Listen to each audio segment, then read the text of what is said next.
I think yes. I think if you take those guys, yes. Yeah. Sorry. So I think maybe Dennis Smith Jr. would be a great fit for the Knicks. Yeah, so that could be a thing where you're like, you know what? We're saddled with your stupid triangle offense here now, so you're out of here. And I'm sure Dolan, he said something to Dolan, or he refused to come, or people were like, Porzingis wants to be here. He's a star. You got him controllable for several years now, and yet he skipped your exit interview. Why don't you do something to keep Porzingis and not the 70-year-old Phil Jackson, who never won anything in New York? He's not a New York legend. He was a Knick 40-something years ago. Guy. But why don't you get, he won with Kobe and Shaq and Jordan and Pippen. He doesn't have that here. So why don't you go, and he's not coaching either. He's just being the guy in the sky. So, you got Porzingis, you should keep him, basically. You should make him happy. And for a young player to skip his exit interview because he won no part of Phil Jackson, you got to be like, you know what, we got to do something. And do you get rid of the guy who plays, or get rid of the guy who merely makes decisions and costs a lot of money? That's kind of a no-brainer. Jim Dolan has no brain. I heard Shaq did the same thing. He skipped his exit interview one season when he was playing for Phil Jackson. I mean, wow. They're it's kind of silly because is it micromanaging? You just had a full year. What are you going to learn in your exit interview with Phil Jackson? What are you going to learn if you're Shaq or if you're Porzingis? What are you going to learn? Yeah, it's like, all I heard they talk about is going forward and what they expect. Right. The Knicks at this point right now, we expected what we've seen the last 3-4 years. You're a basketball player. You're expected to play basketball. I don't know what more. You're forcing exactly. me to run this offense. Yeah. You can't ask for a raise because you've got a contract. So It's not like, okay, what else is going to happen? No reason. And you play this position. They don't create positions. It's not like another job. Hey, we're going to start a new division and you're going to head it. Yeah. No, there's 5 guys on the court. You're one of them. That's kind of how it goes. And Melo was there. Well, obviously it would have been a story if Melo wasn't there, but Melo, that's weird. It's the Knicks organization right now that's why I'm wearing the jersey, because I feel like this was the last year we're going to see Melo in this. Well, jersey. They're going a long way to try to what I call the traditional power. So that the teams that were good when I was a kid. So that was Celtics, Lakers, now Sixers, right? Mm-hmm. Now we've had teams that have come from the 90s and beyond and become good. The Spurs, the Rockets, and they're building them up again. Uh-huh. The team that out of the blue that hasn't been good, well, 2 of them, the Cavaliers and the Warriors were bad forever. Yeah. So at least that's 2 new teams that are part of the new guard. But it seems like they're bringing the Lakers back. They're bringing the Lakers, Celtics, Sixers back. You got to bring the Knicks back. Yeah. You got it's New York. You have to do it. And when you think about what ESPN's contract is for the NBA, it's $1 billion. It's crazy money. Uh-huh. For $1 billion, you need a winning team in New York, and we know it's not going to be Brooklyn. So we know that for a while. So I hate to say it, but I just feel like the NBA is just going to get so good. I hate to say it like this, just when LeBron just takes us a clear step back or retires. I think when you look at like the Timberwolves now, how the Sixers got rebuilt, the Celtics' future, I just feel like the NBA is going to be so great. And I just hate to say that when LeBron leaves, but after those teams are going to be good, right? But is Minnesota going to be one of those powerhouse teams? They're not, because you still have Golden State. You still have. I think Golden State. Well, I just think it depends on how. So these teams that are coming up, it's great, but like because I heard Paul George has been recruiting Klay Thompson, honestly, to come to Los Angeles with him. So you know what I mean. All I think it takes for Golden State, one of them to get an ego, which we always see, and want to leave, and then I think everything's going to fall apart. Because you can't pay everybody. You can't pay everybody. Exactly. And Klay Thompson gets so much money. And you only have a certain window of your in your 20s and 30s to make your money, so you got to, Exactly. And that's the other thing, basketball, it's 5 guys, okay, maybe 6, right? It's 6 guys. So these guys want to like where they play. It's not like baseball and football where you got a huge team and you can wind up spending your whole career in Cincinnati, and that's the way it goes. When you make money, but you're in Cincinnati. Barry Larkin? You're in Cincinnati. Well, he was from Cincinnati, Barry Larkin, but that's why he would always turn down trades elsewhere, but he was from Cincinnati. But all of a sudden, you don't want to be in an NBA outpost. Like, I was saying before, let's come up with a phrase, making the Sixers great again, making something great again. It seems to be a big thing we do these days to drain the swamp. But you don't hear anyone saying, making the Grizzlies great again. Right? No one is clamoring to go to the Grizzlies. They were never great. Yeah, exactly. No one, not even in Vancouver. No one is clamoring to go, insert to Minnesota. No one's clamoring to go to these teams. It's just not. They're going to where do they want to go? Los Angeles, duh. Yeah. Miami, duh. It's like I'm just want to point about Houston and San Antonio. What do they have? What don't they have in Texas? Exactly. State income taxes. Exactly. So think about $20 million you save if you have a long-term $100+ million contract by playing in Texas or Florida. Again, Texas and Florida, no state income taxes. Ask Derek Jeter about that, though. Yeah, well, he was proven that he did his 183 days in Florida. So it's 183 days. You need to have. That's why you have these so-called snowbirds. Yeah. You have to live if an old lady who lives in here on Long Island has to spend 183 days in Florida to be considered a Florida resident, so as not to pay the state income taxes. So, yep. And the year that they went after Derek Jeter by saying, nope, you were in New York the whole time. It's like, no, spring training's all Florida. We played Tampa. We played the Marlins, and I lived down here in December and November and stuff. So he had to prove all the dates, and he proved it. He was right that he was down there 183 days. So I know he was counting like 182, one more day. Yeah. Back. Yeah. Well, I remember when they used to say things like Rosie O'Donnell, like, Rosie, why don't you run for office? And they're like, well, actually, I'm registered to vote in Florida. Of course you are, because you don't want to pay the state income taxes. That's a lot of celebrities live in Florida for that very reason.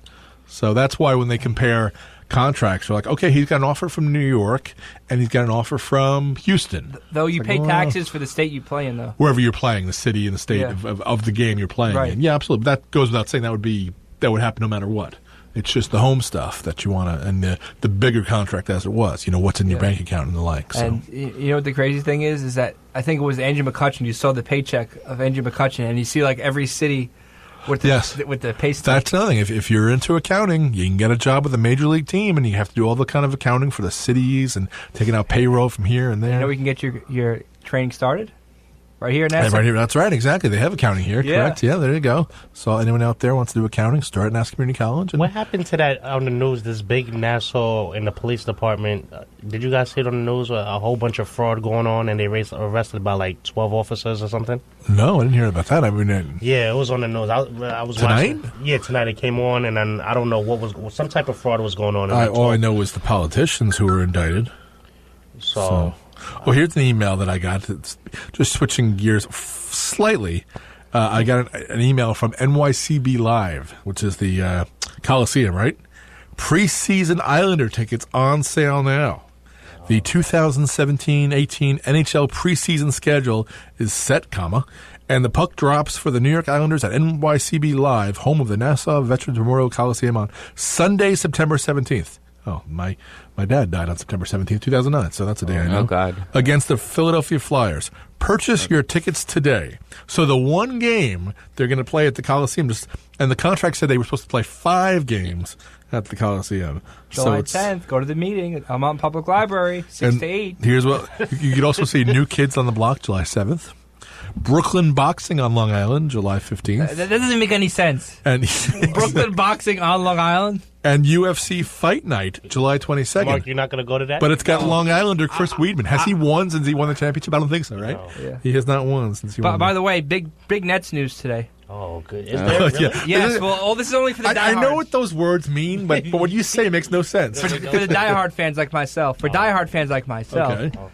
The famous PA That's sort announcer. of very singular because there's not many diehard fans. But the PA announcer with the long hair, with the dreadlocks? David Diamante. Okay. I showed you a picture of a guy named Diamante has dreadlocks? Yes. Okay. I would have lost that. I would have lost that bet. I would have lost that bet. He has announced he will not be returning next year. Oh, well, everybody wants to leave. That's not surprising. Yeah. Well, he's going to go be with the Delaware 87ers? No. What? No, I've never seen him before. He has announced. I would not forget that guy. Yeah, he has announced that I saw him in Avatar. Yeah. He owns a cigar lounge in Brooklyn, by the way. Of course he does. He has announced that he will be going to do his boxing ring announcing full time. Oh, that's nice. And that was a breaking news for Brooklyn Nets, right? Yeah, it breaking is news. because he was. I don't know if you listened to a Brooklyn Net game ever, and the guy, his most famous line is "Brooklyn ball." I said Brooklyn ball, and that would get the fans pumped up. What? Excuse me, we get the fan pumped up. I mean, all 200 of them. When they made the playoffs, beat the Raptors and the opening night He was the PA announcer for the Well, first yeah, I game. figure Michael Buffer's getting older, so Yeah. they need a famous. And he's like the in-house PA announcer for all the boxing at Barclays. Are you guys paying to watch these two big fights that we got coming up?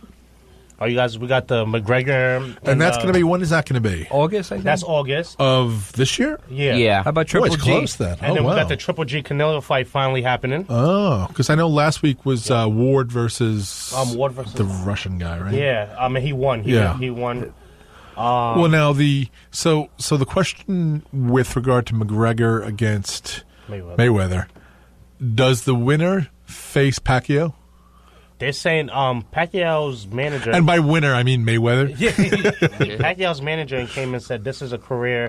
His next matchup, I forgot who he's fighting. This is a career matchup. If he loses this, then it's probably over for him. Yeah, Pacquiao's manager came out and said that. So he has some work to do. Pacquiao's fighting tomorrow, or Saturday, I think he is. Saturday, yeah, this fight. So if he doesn't win, he's like his career is basically over. So this is a career matchup for him right now. It's a career saving matchup, I should say. Yeah, but he's got he has the title, so he's putting it on the line. I guess. Pacquiao has the title. And Mayweather's just retired, and it's like, man, going to pay me how much money to go I think fight a guy who's really never fought before? I heard in total he's probably pulling out $400 million from this fight. Wow. And I know $400 million. That's nuts. And they had the terms of it. Like some of it requires who gets paid out. Like the network gets paid out from his forehead. So it's weird the way it goes. Yeah. But I love they're going to have the record. So what Mayweather's he's like 49-0. What's his 49-0? Yeah. And which is Rocky Marciano's record. And McGregor is going to be 0-0. Yeah. That's going to be.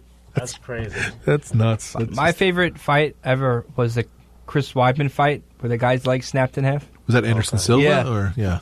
Oh, who some might say took a dive, but his legs snapped in half. So. Yeah, Anderson Silva. Because Weidman has not. Did he start at Nassau? Because I know he went to Hofstra. So I wonder if he started at. Yeah, he started in Nassau. Yeah, started at Nassau. So he will be. He'll be at July 22nd at the Coliseum on UFC. Now that it's legal, I guess, to fight in New York, they have UFC. I think the local bagel store in my town has like big signs for like.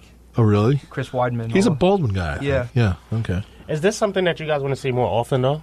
Like this boxing UFC thing, or no?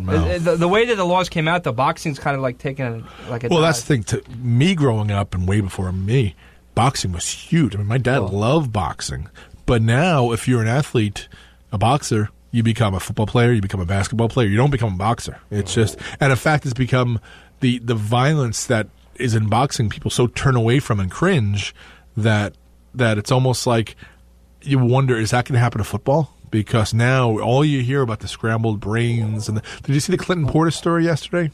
No, I didn't get to see it. So Clinton Portis, who made upwards of $100 million in his career and is now broke. The linebacker from the Steelers? No, running back from the Broncos and the Redskins. Oh yeah, okay. Like sitting in his car. Yes, sitting in his car with a gun, and it was going to kill the guy, the financial advisor, blah blah blah blah blah. And you go over his career and how much money, and it's all these excuses they make for him. It's like, well, he became a sex addict. Oh, he got into weed. Oh, he bought houses for everybody. Oh, it's like at what point do you say, this guy brought it upon himself? You know, it's like I understand. Okay, one thing. Okay, the financial advisor is the last of the things. How is it that what? There are people who this happens to, but how is it that other guys aren't? You know, just guys who put the money straight in the bank and don't have to buy things and get invested in things and have advisors. They just put it in the bank. Put it in the bank. And people will be surprised. That's exactly what Marshawn Lynch did. Hasn't touched a dollar out of all his contracts he made since the NFL. Yeah. All his money he spent is from endorsements and everything. That's it. Hasn't touched a dollar. That's what Jay Leno did. Yeah. Jay Leno's Tonight Show money was straight to the bank. He lived off of his appearances, Vegas and Atlantic City or wherever he was from. Kawhi Leonard is still driving that I think 97 pickup truck too. Kawhi Leonard is still driving.